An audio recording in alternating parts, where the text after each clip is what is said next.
Hello and welcome everyone. We will be discussing the answer to the first quiz question. It was a case of 31-year-old man with known HIV infection presenting to emergency with headache, obtundation and temperature. There were petechiae in the trunk. He proceeded to have a generalized seizure. The biochemical and the hematological profile is given below. So the diagnosis in this case is secondary TTP due to HIV. So how do we arrive at this diagnosis? So first thing that we need to see is there is anemia, there is thrombocytopenia, and there are cystocytes in the peripheral smear. The LDH is also elevated.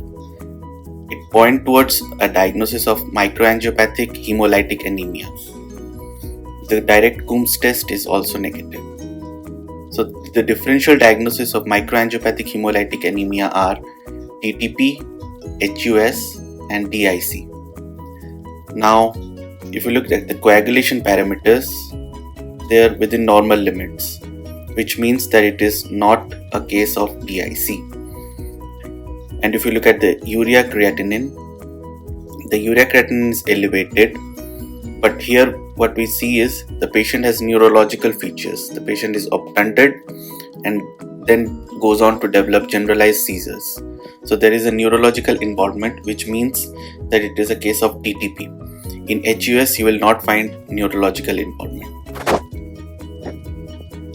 And since the patient is a known case of HIV is a condition in which you can find secondary TTP because there will be deficiency in the ADAMTS 13 molecule because there will be autoantibodies against this molecule.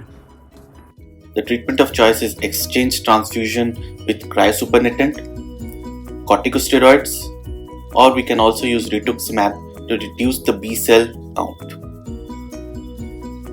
Thank you for your patience.